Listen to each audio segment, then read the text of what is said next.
वालेकुम जी नाज़रीन, आज मैं आपको ये बताना चाहूँगा कि इम्यूनिटी सिस्टम को कैसे बूस्ट किया जाता है। तो सबसे पहली बात तो ये है कि हमें इम्यूनिटी सिस्टम को बूस्ट क्यों करना है।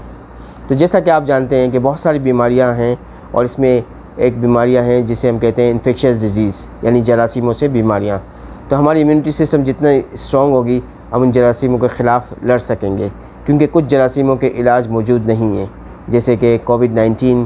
अगरचे कुछ ट्रायल हम करते हैं इसके लिए, जैसे डेंगू फीवर, इस तरह कुछ और वायरस हैं जिसके लिए हमारे पास इलाज मौजूद नहीं है।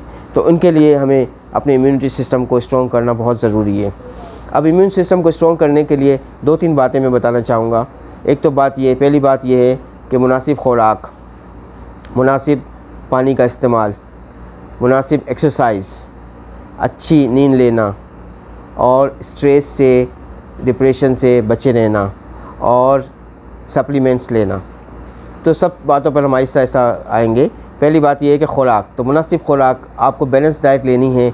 ये नहीं हो कि आप सिर्फ जो है प्रोटीन ले रहे हैं और फैट्स और कार्ब्स बिल्कुल नहीं ले रहे हैं, या आपके खुराक में कार्ब्स बहुत ज़्यादा हैं, जैसे कि आमतौर पर देखा जाता है पाकिस्तानियों का कि हम कार्ब्स बहुत ज़्यादा खाते हैं, राइस और रोटी वगैरह जो है वो बहुत ज़्यादा होती हैं और इसके मुकाबले में प्रोटीन कम होता है, और इसके अलावा फ़ैट का अंसर भी खुराक में ज़्यादा होता है।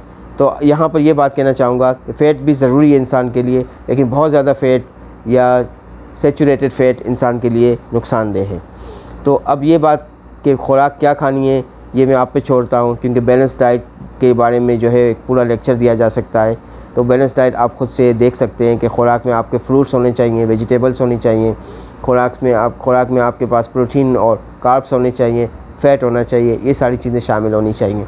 इसके अलावा रोज़ाना पानी का इस्तेमाल ज़्यादा करना है। ये देखा गया है कि गर्म ममालिक में लोग जो हैं वो पानी पीते हैं, लेकिन जो लोग एसी का इस्तेमाल ज़्यादा करते हैं उनको प्यास कम लगती है, तो पानी कम पीते हैं। आपको चाहे प्यास लगे या ना लगे, आपने कोशिश करनी है कि रोज़ाना 10 से 12 गिलास पानी पीने हैं।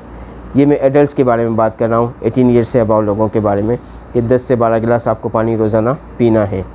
और दूसरी बात यह है कि आपको एक अच्छी नींद करनी है। 7 से 8 घंटे सोना इंसान के लिए ज़रूरी होता है। कुछ लोगों की नींद कम हो जाती है, तो जैसे जैसे हमारी उम्र बढ़ती है नींद हमारी कम हो जाती है। तो नींद के लिए दवाइयाँ लेना बिल्कुल मुनासिब नहीं है। नींद जो है वो ख़ुद ही आपको आएगी अगर आप एक्सरसाइज करेंगे, मुनासिब खुराक लेंगे, सही वक्त पर खुराक लेंगे, तो आपको नींद भी मुनासिब आएगी। दूसरी बात यह है कि जब आप स्ट्रेस में होंगे या डिप्रेशन में होंगे तो डेफ़िनेटली सारी बीमारियां आपको अटैक करेंगी और जरासीम जो है वो उनके लिए फलना फूलना आसान हो जाएगा, इम्यूनिटी सिस्टम वीक हो जाएगा। इसलिए स्ट्रेस से और डिप्रेशन से अपने आप को निकालना है, और इसके लिए भी दवाइयाँ नहीं लेनी, बल्कि इसके लिए जो है मुख्तलिफ़ तरीक़े हैं। उसके लिए जो है कंसंट्रेशन इम्प्रूव करने के तरीक़े हैं, योगा वगैरह है और रिलैक्सेशन टेक्निक्स हैं, जिसके ज़रिए आप अपने स्ट्रेस को कम कर सकते हैं। और फ़ियर जो सबसे इम्पॉर्टेंट है, जैसे कि कोरोना वायरस में देखा गया कि जिन लोगों को खौफ रहता था और जो लोग ये सोचते थे कि इनको मसला हो जाएगा, जब उन्हें मसला हुआ तो शदीद हुआ। तो वजह यह है कि खौफ को अपने दिमाग से निकाल दें। खौफ जो है वो इंसान के जिस्म में इम्यूनिटी को कम कर देता है और बीमारियां आसानी से अटैक करती हैं। अब मैं आऊँगा सप्लीमेंट्स पर। तो कुछ सप्लीमेंट्स हैं जो मैं बताना चाहूँगा जो आप ले सकते हैं। कोशिश तो ये करनी चाहिए कि अपना ब्लड वर्क और लेवल्स ऑफ द विटामिन्स देखने चाहिए, जैसे विटामिन डी लेवल देख लिया, जिंक लेवल देख लिया, ब्लड के अंदर ब्लड काउंट्स देख लिए, देखा कि आयरन की कमी तो नहीं है, B12 की कमी तो नहीं है। तो ये सारी चीज़ें देख सकते हैं। लेकिन अगर आप ये नहीं भी देखते हैं तो कुछ सप्लीमेंट्स आप ले सकते हैं, जिसमें सबसे पहला सप्लीमेंट्स है बी कॉम्प्लेक्स। तो कोई भी अच्छा बी कॉम्प्लेक्स आप ले सकते हैं जिसमें सारे विटामिन बी मौजूद हों, जिसमें इंपॉर्टेंट विटामिन है विटामिन B1, B6 और B12। ये विटामिन्स बहुत ज़रूरी हैं हमारे जिस्म के लिए, तो कोई अच्छा सा बी कॉम्प्लेक्स लें। फिर इसके बाद मैं आऊँगा विटामिन सी पे। तो विटामिन सी बहुत ज़रूरी है, विटामिन सी को भी आप लें। विटामिन सी को आप लेमन से, ऑरेंज से भी ले सकते हैं, लेकिन अगर आप सप्लीमेंट भी लेते हैं तो ये बहुत अच्छा है आपके लिए। फिर मैं आऊँगा मिनरल्स पे। तो मिनरल्स में जिंक जो है वो इंसानी जिस्म के लिए ज़रूरी है, और जिंक जो है आम लोगों में कम हो जाता है, ख़ुसूसन डायबिटिक पेशेंट्स में जिंक कम देखा गया है। और इस पे मेरा एक रिसर्च आर्टिकल भी है जिसमें ये देखा गया कि जिंक लेवल डायबिटिक पेशेंट्स में कम होता है, और जिनका शुगर कंट्रोल नहीं होता उनमें जिंक लेवल बहुत कम होता है।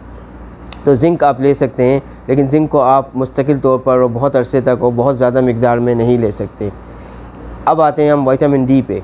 तो विटामिन डी जो है वो बहुत ज़रूरी है जिस्म के लिए, और अल्लाह ताला ने हमारे जिस्म में ये सलाहियत रखी है कि अगर हम धूप में निकलें तो विटामिन डी हमारे अंदर बनना शुरू हो जाता है।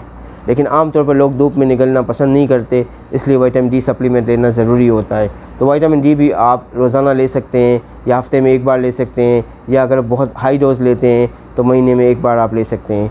तो ये विटामिन डी भी बॉडी के लिए ज़रूरी है।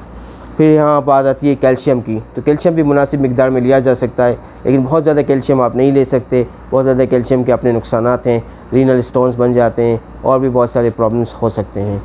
तो यहाँ पर मैं ये कहना चाहूँगा कि एक बैलेंस डाइट हो, सप्लीमेंट हो आपके पास, मुनासिब मिक़दार में पानी पिएँ, अच्छा सोएं और अपने आप को एंजाइटी से, खौफ से दूर रखें। तो इंशाअल्लाह अल्लाह ताला की मदद से आपको कोई इन्फेक्शन नहीं होगा, और ये जो क्रोनिक बीमारियाँ होती हैं, जो मेटाबॉलिक डिसऑर्डर्स होते हैं, डायबिटिक, हाई ब्लड प्रेशर या दूसरी बीमारियाँ, वो भी आपको मुतासिर ज़्यादा नहीं करेंगी अगर आप अपने आप को बैलेंस रखते हैं। अब आखिरी बात यह है कि एक्सरसाइज बहुत ज़रूरी है। कितनी एक्सरसाइज करनी है और किसको एक्सरसाइज कितनी करनी चाहिए, इस पे एक डिटेल में लेक्चर लिया जा सकता है। लेकिन यहाँ कहना चाहूँगा, एक आम आदमी को जब एक्सरसाइज शुरू करनी है तो बहुत ही मामूली से शुरू करनी है। जैसे आप 5 मिनट वॉक कर लें, फिर इसको बढ़ाते जाएं 10 मिनट, फिर इसके बाद 20 मिनट और 30 मिनट। आधा घंटा अगर आप वॉक करते हैं तो ये आपके लिए बहुत मुनासिब है, और ये हफ़्ते में 5 दिन भी आप कर लेते हैं तो ये काफ़ी है। तो अगर आप इस तरह सेहत की तरफ एक सफ़र शुरू करेंगे तो इंशाअल्लाह आप बीमारी से बचे रहेंगे। जी बहुत शुक्रिया आपका।